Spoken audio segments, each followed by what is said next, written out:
It's the Opperman Report. Join digital forensic investigator and PI Ed Opperman for an in-depth discussion of conspiracy theories, strategy of New World Order resistance, high-profile court cases in the news, and interviews with expert guests and authors on these topics and more. It's the Opperman Report. And now, here is investigator Ed Opperman. Okay, welcome to the Opperman Report. I'm your host, private investigator Ed Opperman. You can find me at Opperman Investigations and Digital Forensic Consulting through my website, emailrevealer.com, or you can contact me for PI work at oppermaninvestigations@gmail.com. I'm really excited about today's show. We have Tony Rettman. You can find him at substack.rettman.com and also NoIdolsHC.BigCartel.com. We can find all his books and articles. Mainly today, there's a lot of writing about punk rock bands, but also we're going to be talking about, I guess, these revolutionary groups of the 60s and 70s. Mr. Tony Rettman, are you there? Yeah, I am here. Thank you so much. I really appreciate you coming on. Tell us about yourself. Who is Tony Rettman? Well, I'm a 50-year-old man. I have had an older brother who got me into punk rock at a very early age. I started going to punk rock shows when I was 11 years old, and really, it was impressionable on me.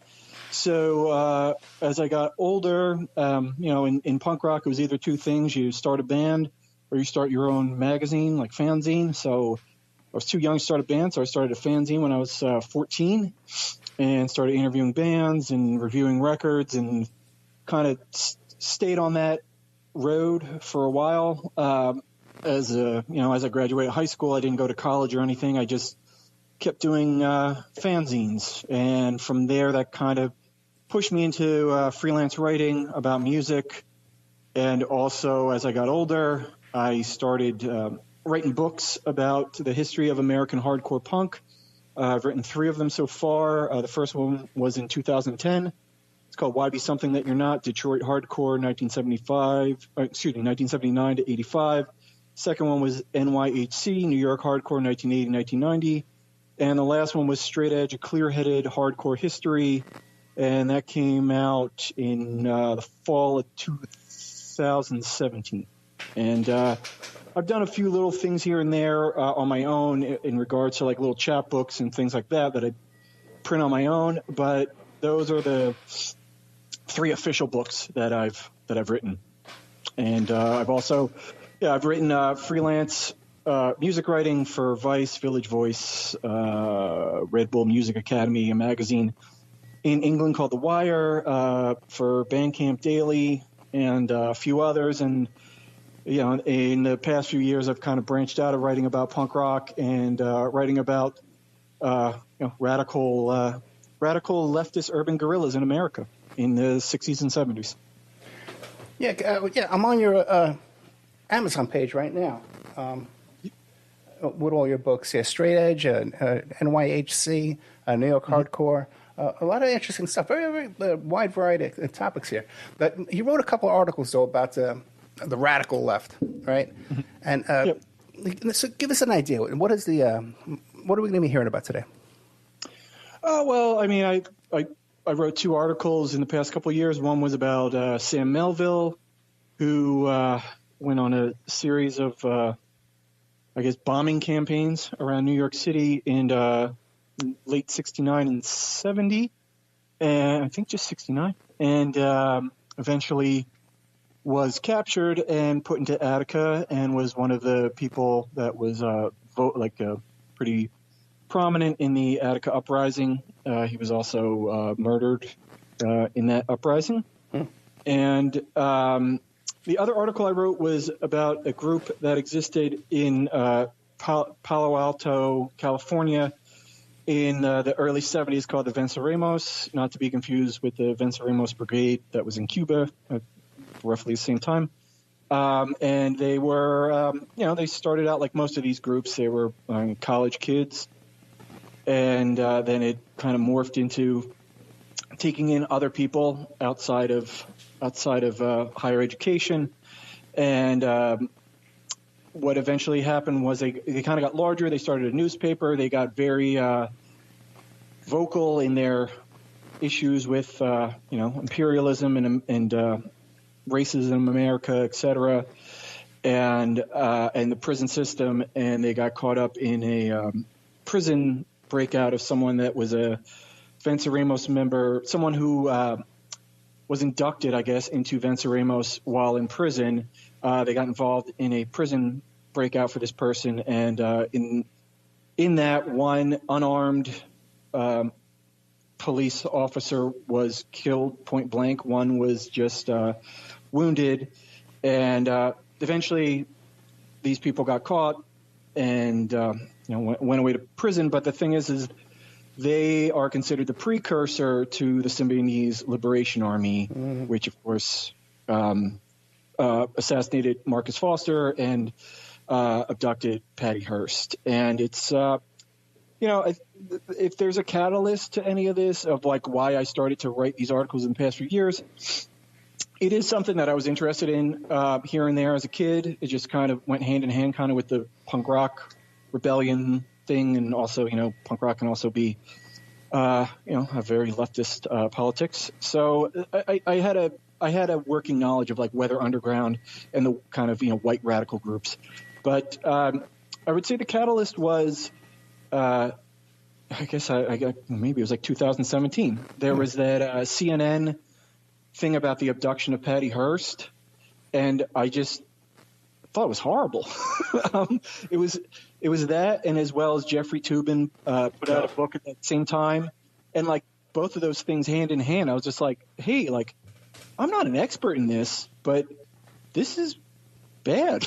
Like this, there's not a lot of meat on this bone, and you're just kind of like, glazing through a lot of this. Like there's way more to this than what you're giving it, So I think that was it, is just I went back and reread some of the stuff I read as a kid, but that was mostly stuff about like Black liberation and the Black Panthers and things like that. And then I started to read more in-depth stuff about the SLA, and from that I started to learn about all these other groups like George Jackson Brigade. I know you did an episode on that a while back, and the Venceremos thing, everything I read kind of drew them back to what they, that they were the sort of the catalyst for the SLA. So I was always like, well, why doesn't anybody talk about this group? And just as you read the stories, it just got way more interesting. And also, since they were based in Stanford, you can go on the Stanford website and they have a digital archive of Venceremos had like a weekly newspaper called Pamoja, Pamoja, I believe is the spelling. And you can go through all that, and it's fascinating just because it's, I don't know. I think the main thing I always found fascinating about the radical, like the white radical groups of the 60s and 70s, is it was just, I don't know. There's elements of it that were so cartoonish, and also they're obviously using, the Black Panthers as a vanguard to this movement. And in that, they're kind of adapting their own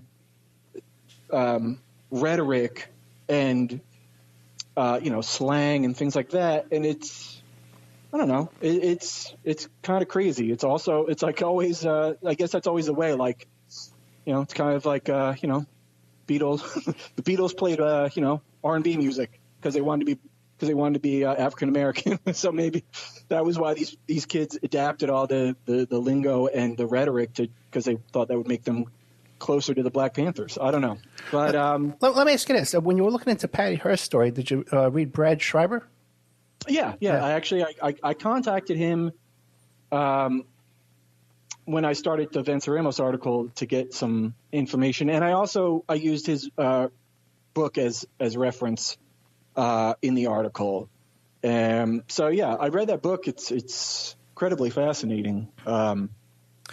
We had Brad Schreiber on the show a few times, and his book is called Revolution's End, about the SLA, and there's very, very credible evidence that Patty Hearst was part of a reading program at the Vacaville prison. Yep. And that she met Cinque. What was his other name? Donald DeFries. Donald DeFries, yeah, who had all kinds of bizarre things in his background. And go ahead. Oh, no.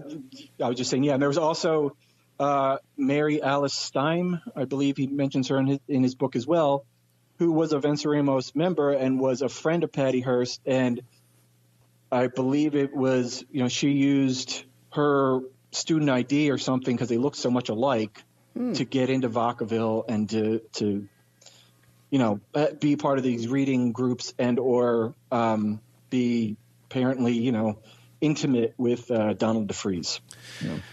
That's fascinating. And then here we have people like Tubin, who's a very trustworthy character, right? Okay. 100%. And their official version of events. But why do you think it is that Patty Hearst goes along with these alternative reality? Well, I mean, from what I understand, she was not. From what I understand, Tubin reached out to her many times to be a part of his book, and she refused. And so I can only be a armchair psychologist / journalist here.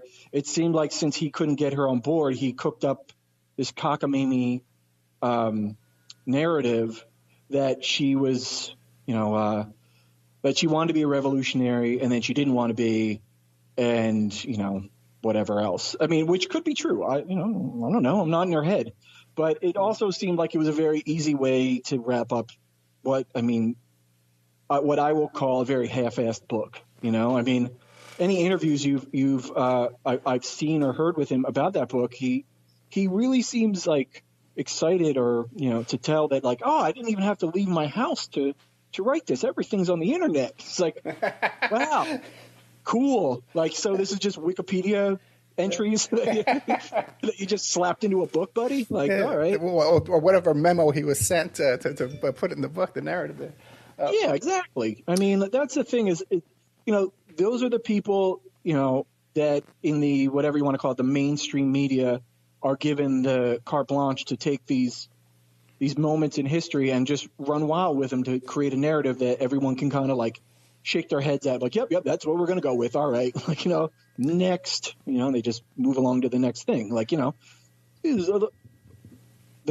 far as the Venceremos thing goes, you can go into that book, Days of Rage, the Brian Burrow book. Like, there's a sentence about them. Like, I don't even know if there's a mention in Jeffrey Tubin's book about them, but seeing, again, like, since I'm kind of like a punk rock guy and I've always been more interested in the more arcane information than the stuff that's on the surface, that goes to, me just liking more obscure music and books and stuff like that.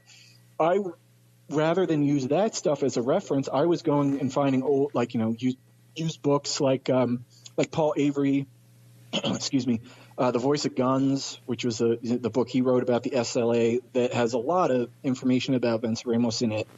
And there's also Heavy Radicals, which is a book that came out a few years ago about the Revolutionary Union that turned into the Revolutionary Communist Party, because that was a break-off. Venceremos was a break-off from the original Revolutionary Union that Bob Avakian was a part of. So, there's all this information out there. It's just, it gets shoved down rather than, it gets shoved down in the road to trying to tell the most easy, cut and dry story of these groups. Coincidentally, I just did an interview with a couple about Afghanistan and the CIA initiation of the counter Russian attack there back in the 70s under Brzezinski. And she says, but all people know is that movie, Charlie Wilson's War. Exactly. They come out with an official movie, they come out with a book, and then that's what people remember, But exactly. Another thing, too, you were talking about the comic book quality of some of these actions and groups. And did you know that the 7 heads of the serpent of the SLA are the 7 feasts of Kwanzaa? Yeah, exactly. Yeah, it was all. What's that guy's name? Ron, the guy who headed United Slaves. Ron. I'm going to say his name wrong. But I'm sure you know about that. They were kind of like the rival. Yeah, right. Kwame or Kwame, something like that. Thank you. Yeah. I mean, that was the catalyst. Yeah, that was the catalyst for Kwanzaa, and I just find that. Yeah, and again, I'll admit it. I didn't know that till 3 or 4 years ago. Oh yeah, nobody knows that. Yeah. But it's amazing because you do see those old SLA like whatever you want to call it, flyers or literature or whatever, and they have the 7-headed snake on it. And there's so much. That's the thing is like with this stuff, it's so much. Yeah. It'll make your head spin. To just it's if, for anyone to ever have a complete complete story on it would be really difficult. It's there's a little bits and parts of it that if you just keep pulling the threads, it just will drive you batty. Yeah, like in your article, you describe about the Venceremos, that the COINTELPRO infiltration, FBI, local police infiltrated the groups, and that's what caused the destruction. Yeah, and the other thing is if you go on the Stanford website, like I said, where they have this complete archive of their like weekly or biweekly newspaper, I'm not I don't claim to be the smartest guy in the world, but you read these papers and be like, well, of course they found out what you were doing. Like they're just putting it out there in the open and kind of boasting like, yeah, like look what we did. Like for instance, when they break this guy Ron Beatty out of prison, the next week, the copy of their newspaper says like, political prisoner freed, Venceremos member. We don't know anything about it, but we're really happy that he's out. And then they have like a page-long article about, this hard luck story about this guy that they didn't break out of prison. And again, you're just looking at it, you're like, are you looking to get caught, or are you this? You guys are college kids. I figure you're smarter than this. But it's just amazing to me, that they just every week would put out this, their own stories about how they, we smashed windows on the main street in Palo Alto, or a cop came to our door and we threatened him with a shotgun, and they're bragging about it, and you're like, okay, well, this is. I mean, I'm hardly like a reactionary guy. But on the other hand, this is America. So, like, when you do stuff like that, like, you get – I don't want to say you get what you deserve, but you get something. you get a reaction. Well, are you familiar with the whole Dave McGowan theory of weird scenes inside the canyon? I know the book. I've never read it, but I am aware of the book. And you're aware of the theory behind it, right? That the whole counterculture, the hippie movement was pretty much a government I don't know why we always say government. I think it's more capitalist interests who manipulate these things and create these things. Well, yeah, I think. I mean, and that's the thing. It's like it's so obvious what some of these people did, and it's so out in the open that it's easy to just be like, I think this was all it's all a front or conspiracy, or I know that's not the coolest word sometimes for people to use, but it is very weird in the way that these people could just walk around and do this stuff and not really suffer horrible, they certainly didn't suffer the consequences that people that were involved in, the Black Panthers or the Black Liberation Army did. They get to be college professors and et cetera, et cetera. So and that's not whatever. I'm not that's not a diss on anybody. It's right. We can't. Yeah, we can't. What are they called? White paper people? White. White collar? No, I forget what the word is called.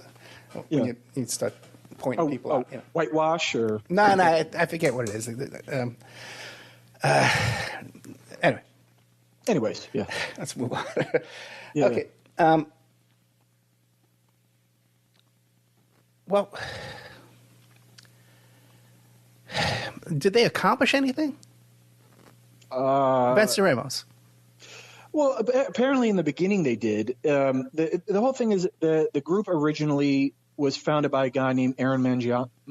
Let me try that again. Aaron Mangianello, I believe is the way it's said. And he was like a brown beret and was involved in like Chicano liberation things in Palo Alto. And in the beginning, Venceremos seemed to be a community-based group. They started a like a free college, and they had like free healthcare. They basically mirroring what the Panthers were doing, I guess, in in Berkeley, in like Oakland. In that area. And it seemed like that was what their focus was initially. And then again, there's different paths that the story can take. One is that apparently Manganiello, who did a lot of like agitprop or protests, there was a Dow factory in the area that was making napalm. There was a lot of protests. He did a silent protest where he just sat in front of the factory for a few weeks, and they would hose him down every day with a fire hose or whatever. Like, eventually he got pneumonia and had to be hospitalized, and people say that's where he made the turn of like wanting to do more direct action things to get results. But the other thing is, it seemed like they were primarily a Chicano-based group, and then once they started to accept the white radicals into their group is when it got more edgy or did more direct action. So probably prior to getting involved with Stanford students or other radicals that were in the area, they probably did, they looked like they got a lot, accomplished things for the people in their community. But it seemed like once the people from the Revolutionary Union who broke off from that and joined the group, it seemed like that's when it really went full bore into this, off the pigs, very, hard rhetoric of armed struggle, etc. The one thing, somebody that I interviewed for the Venceremos article told me they were a part of the Revolutionary Union and then they left, and one of the people that became one of the leaders who was part of the Revolutionary Union, Bruce Franklin, tried to get him to join Venceremos, and just he basically was like, I don't even want to repeat what he told me to try to get me to join, but it was ridiculous. And everybody kind of skipped the step where you have to have organizing prior to trying to start an armed revolution. Like, they just wanted to skip that step and just go crazy. Well, I don't know, crazy. It's crazy, but just go right into it. I think it was something where they didn't want any kind of 5-year plan or anything. Like, they wanted the revolution to start then and there, and they weren't going to have any plan in place, really. They were just going to go wild. So they had no successes from their attempts at more aggressive paramilitary activity? No, other than breaking windows. Breaking windows, but also breaking this guy Ron Beatty out of prison. Okay, right. Okay. In Chino, they planned a prison break for this guy who, I guess Venceremos had a prison outreach program, and they started to recruit people out of prison to be Venceremos members. And, I'm sure some of them really did believe in it, and others were just going along because they saw a bunch of overzealous kids who really wanted to prove themselves. So this plan was put in place to break this guy Ron Beatty out. And like I said, it was a situation where he was being taken to court for a hearing or court somewhere. So he was being transported from the Chino male correction facility and taken to a courthouse nearby. They knew that. They performed an ambush, a 2-car ambush. They drove the car, the police van off the road. They broke him out. They threw the 2 police officers in the back of the van, and it just shot at them point blank. And one of them was murdered. The other one was just wounded. And that just, it just started this escapade of them, carting him from place to place to keep him out of trouble and them out of trouble. And then eventually, when he was caught along with Dean Dobson, who was another Venceremos member, he sang like a bird and basically said, I was just looking to get out of prison. Like, I didn't believe in any of this crap they were saying. Or sorry, like, he was just going along because he thought he could get out of prison, and that was it. So did they accomplish anything?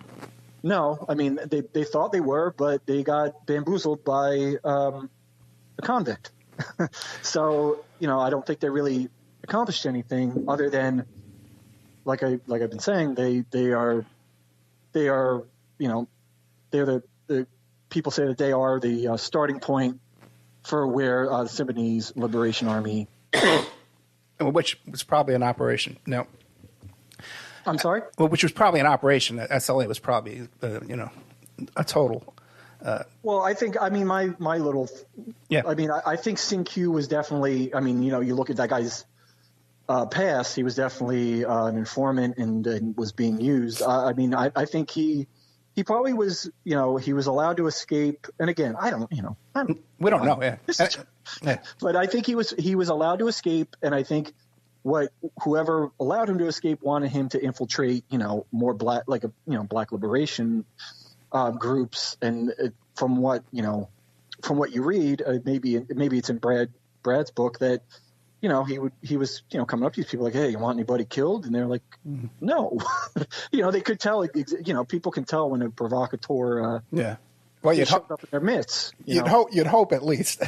Yeah. Because I asked Mark Rudd, he couldn't spot it. I asked Mark Rudd. What I'm saying is that I think those guys knew that this guy wasn't on the level, but he kind of worked his way in with like these white radicals who might have been a little like late for the party in a way. By that point, I don't know if there was a lot of. I guess the Weather Underground were still doing bombings, but I think like that whole maybe concept of a revolution was probably fading by the time, he got to Berkeley and, got to know all these, Nancy Lynn Perry and all those other people that he kind of used them as sort of his group, to kind of, do what he did. At one point, people think he kind of went rogue at one point, which could be true. And then there's the whole like Colson Westbrook connection. Again, a lot of stuff, a lot of moving parts to this story. So let me ask you about Sam Melville. Tell us about Sam Melville. Who was he? Sam Melville was a guy who originally went to school and became an architect.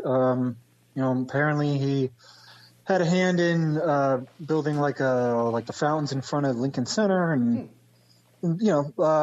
he was a kind of a mover shaker, very very involved in a pretty big architecture firm in New York, and his father was I believe he was a part of the Communist Labor Party.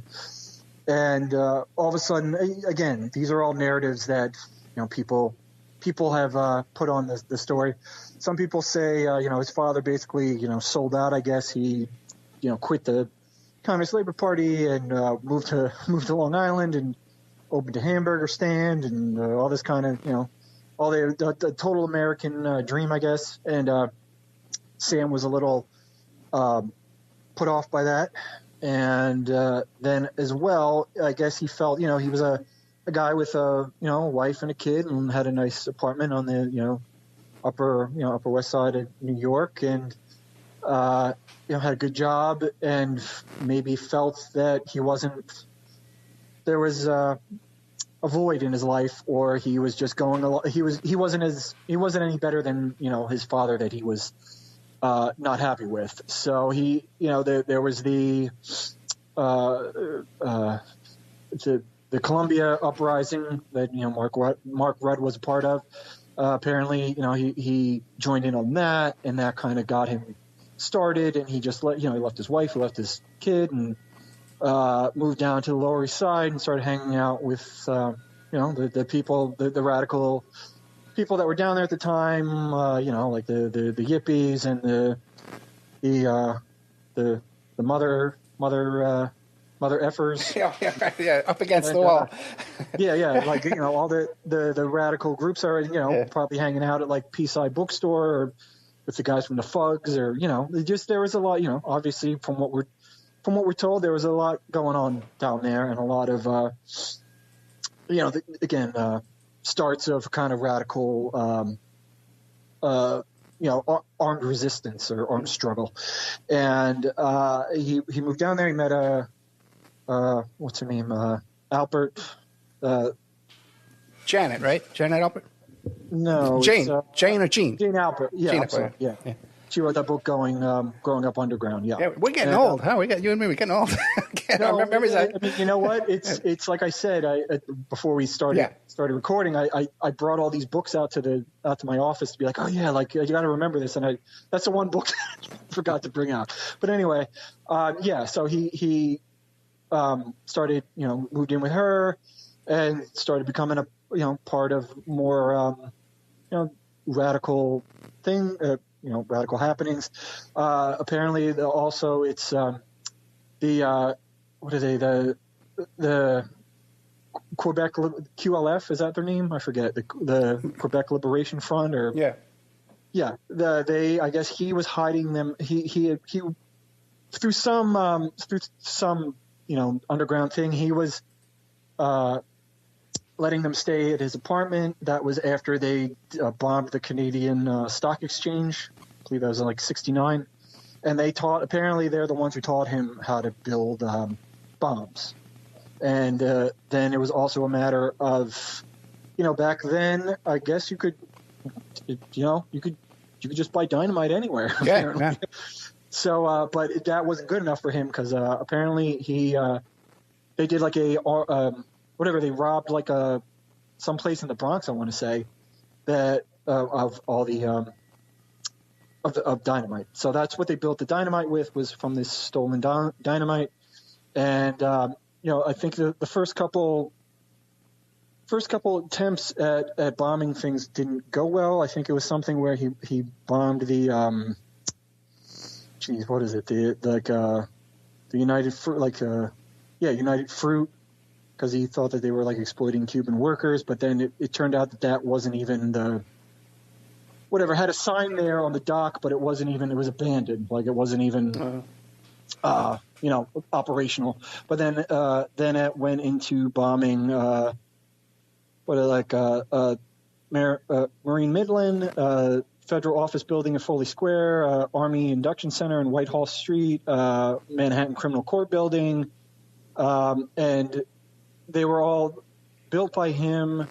And then he had a little cadre of people that were delivering the bombs, like Jane Albert, and another guy who was he was much older than everybody else that was down there. And there was another guy that he met down there that was more his age, that he was a part of the Crazies. And that guy who ended up, he was George Demerol was his name. He ended up being a informant. He was an older guy, and he was one of these guys who just kind of volunteered to be an informant. Mm-hmm. And apparently he would go around and like suggest, like, hey, be really, be really cool, or be really radical if we blew up the Brooklyn Bridge, or things like that. And again, people would just be like, I don't know about that. That's a little too much.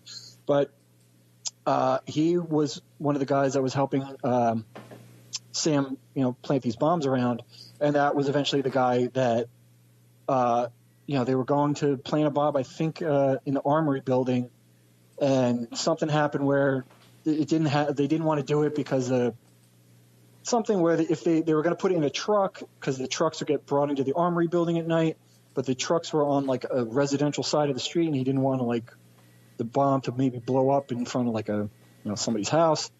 So they called off the action, and that's when apparently they were busted.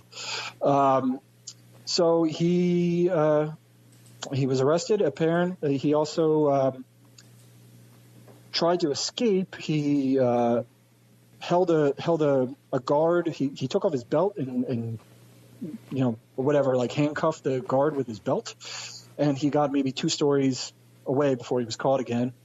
And he eventually was switched all around, and then he was put in Attica, where he did apparently he wrote an underground newspaper there called the Iced Pig, which it's a great name. And I think coinciding with the murder of George Jackson in California, that was what was the start of this uprising in Attica that he was a part of. And they apparently he was digging. He digged like ditches and foxholes to throw bombs from. And I guess when what was it? Was it Rockefeller? Was that, I forget who the governor was at that time, who just basically brought the state police in there and just let them fire away at anybody. Right. He was one of the first people picked off and passed away. And my knowledge of him, how I first found out about him, there's a kind of an avant-garde modern composer named Frederick Wazinski who did two pieces that he based on text by Sam Melville, because after he died, they put out this book, Letters from Attica, that were, as the title suggests, letters that he sent to Gene Alpert and other people about how, his revolutionary spirit is not dying in prison. He's, if anything, he's stronger, and he knows why he's there, et cetera, et cetera. So this, this modern composer, Wazinski, put all that text to kind of these, just kind of like, I think it might be like xylophone. It's just very like simple tones and him reading these texts over and over again. That was how I found out who he was initially. And so I had a working knowledge of him. And again, it's one of these things where I read the Brian Burrow book, Days of Rage, and he's mentioned, it's kind of like the intro, but it doesn't go into much depth about him. So, did you get a chance to read the Leslie Pickering book? I do. I have that. Yeah. It's good. I think it is good. I think it's a lot. A lot of the source materials from from a lot of other stuff. Well, his story, right, Pickering? Oh, he's ELF, an eco-terrorist. Yeah. Well, I don't know about terrorist, but he was accused of. Apparently, that's like what he calls himself. Does he? Does he? I had him on the show. Okay, and by the way, too, you mentioned Mark Rudd, too. I had Mark Rudd on the show too. Yeah, I remember that. Right. But let me ask you a question, because we're getting toward the end. Let me see how much time we have left, because I got a big question for you. It's 47 minutes, 54. Let me ask you. Before I do, is there anything else you want to tell us about Sam Melville? No. Okay. Okay. You mentioned the murder of George Jackson, and this inspired the George Jackson Brigade. Yeah. A retaliatory armed reaction to it. Mm-hmm. And we have, back at this time, all these different groups popping up, like you were saying, these armed groups, some suspicious, some maybe generic and genuine. And here we have today, where you have a situation like George Floyd, where even middle-class soccer moms are taken to the street and getting serious. And we had autonomous zones. We took over entire areas, streets, blocks, and sustained control of these areas. But still, not that, again, that same tactic of resorting to these bombings and shootings and snipers and kidnappings. Whereas on the other side, this question's going to go on forever. It's like, sit down, just take a seat. On the other end, the right wing have organized in armed militias, open carrying, showing up, shooting Rittenhouse, Rittenhouse, yep. Mm-hmm. Right? Openly shooting with the support and cooperation of the police. So what do you make of all that? What do you make of all that, man? What's going on? I think it's, oh man, there's a lot there, but I think in one aspect it is some weird cyclical thing. Sometimes, I do sit and think about it in the way of, you talk to people, older people who are just regular working Joes or working Joes and Josephines in the 60s and 70s.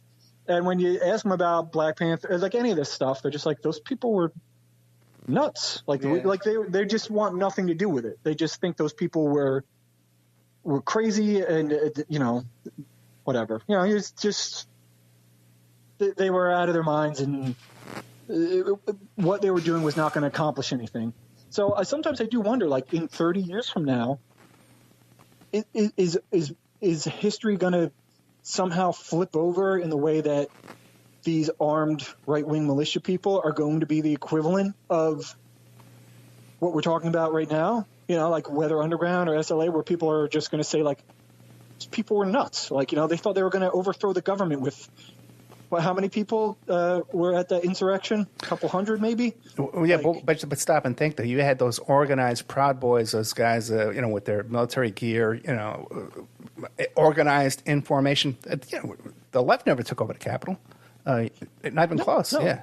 No, I know what you mean, but that's what I'm saying is, like, is everything going to flip to the right in that way of that normal people are in the same way normal people weren't into armed struggle or any kind of crazy stuff from the left in the 60s and 70s, are people, you know, years from now going to say, oh, well, that was just a bunch of crazy people, and or are there going to be younger people that are going to look to them as some kind of the start of some kind of weird right-wing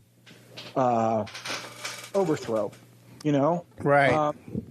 That's like what I think, because, you know, you said Mark Rudd, and I thought he brought up a really interesting point when you interviewed him, when he said something like, you know, when he talked about the insurrection, it was, you know, he's like, it's more or less, you know, kind of the same thing. Like these guys thought that they could overthrow the government, you know, by charging the Capitol, and they had no organization, you know, not much organizational skills, and thought that they could skip this step by just doing that. And, you know, he kind of says, like, maybe that's where we were at the same time. Like, maybe we just weren't we weren't organized enough, and we wanted what we wanted now. So we were planning to just do these provocative actions without really thinking about the consequences. But the thing is, too, but the handbook of guerrilla warfare, the Che Guevara handbook of guerrilla warfare, says that you can create the conditions of a revolution by initiating oppressive police and military oppression against the indigenous people, and then they would rise up against it. Was the theory, as far as I understand. Yeah. I mean, perhaps the theory was flawed. Yeah, I mean, you know, I don't know. I do understand what you mean, and I think that's it. Is that, you know, in the past few years, you could erase, you know, these things of guys planting bombs or Proud Boys or, you know, all these provocative kind of bombings or, you know, more or less, you know, huge street battles. You know, sometimes you read the reports of that, you could. You know, if you want, you could erase the names and the names of the groups and the names of the people. And, you know, sometimes you can just put in the names of radicals from the 70s in a way.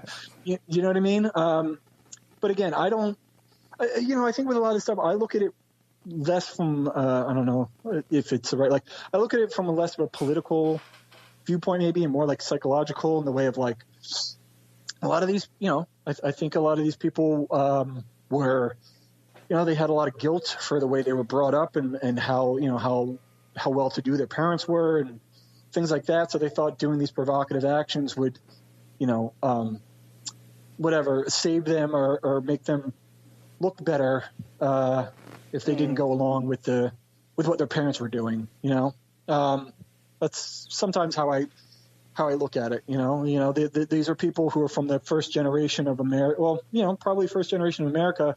Like young people that could get whatever they wanted, you know? So, and they probably were never told no as children. So this was the only way they knew how to get what they wanted, is to just throw a tantrum in some weird way. You know? Did you do any study into the Red Army faction in Baader-Meinhof? Oh yeah. Okay. Yeah. I've read. It's funny. I have that book right here because I started rereading it, the Stefan Alf's book about them. And because last week I watched that Baader-Meinhof complex. Oh yeah, film. Oh, great film. Yeah, both of them are great. Yeah, it was good. The book, and the book is based on the film. But kind of the same thing in a way. It's just that again, with Weather Underground and Red Army Faction, it does seem like it's like people. And I'm sorry if I'm like making light of this stuff, but it's like almost like people who couldn't play an instrument but wanted to be cool. like instead of playing an instrument, I'm going to play a bomb because they definitely dressed a certain way and tried to look a certain way to what they thought like a revolutionary should look like. And I don't know. It's to me that's another kind of thing that I pin onto it. But the Red Army Faction definitely, it's another interesting story, and a lot of people, same thing. Like their parents were, unapologetically fascists, so they had a reaction towards that. Yeah, at one point, Red Army Faction had the support of, I think, 13% of the country of Germany. But I might have been all of Western Europe. But we are out of time. Okay? And by the way, that's how the whole thing started, with the ID cards and state IDs and things to crack it down the Red Army Faction. We've been talking to Tony Rettman. You can find him at rettman-substack.com or noidolshc.bigcartel.com. Tony, thank you very much, man. A lot of good stuff. I hope people look up your material and take it in. No, thanks. Thanks for having me on. I appreciate it. Thank you. All right.